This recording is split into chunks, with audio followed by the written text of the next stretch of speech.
Hello நண்பர்களே, இங்கே ஒரு அருமையான கதை காத்திருக்கு. இந்த பந்தத்துல என்ன நடக்குதுன்னு பார்க்கலாம். ஸ்க்ரோல் பண்ணாம இந்த வீடியோவை பார்த்துக்கோங்க.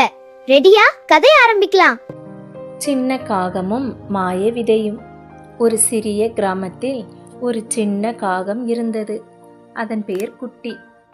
ஒரு நாள் அது பசிக்காக உணவு தேடி சுற்றி கொண்டே இருந்தது.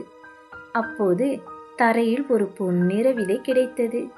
இது சாதாரண விதை இல்லை என்று குட்டி நினைத்தது. அது அதை மண்ணில் புதைத்து தினமும் தண்ணீர் ஊற்ற ஆரம்பித்தது. நாட்கள் சில கடந்து போனது. ஒரு நாள் அந்த விதை முளைத்தது. ஆனால் அது சாதாரண செடி இல்லை. அது பேச ஆரம்பித்தது.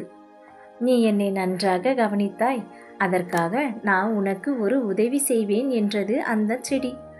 குட்டி சற்றே யோசித்தது.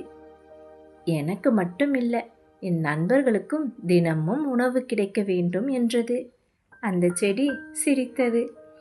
அடுத்த நாள் முதல் அந்த மரத்தில் பல வகையான உணவுகள் வளர ஆரம்பித்தது. அந்த நாள் முதல் குட்டியும் அதன் நண்பர்களும் எப்போதும் சந்தோஷமாக வாழ்ந்தார்கள். கதையின் நெறி: நல்ல மனசு இருந்தா நமக்கு நல்ல விஷயங்களே நடக்கும்.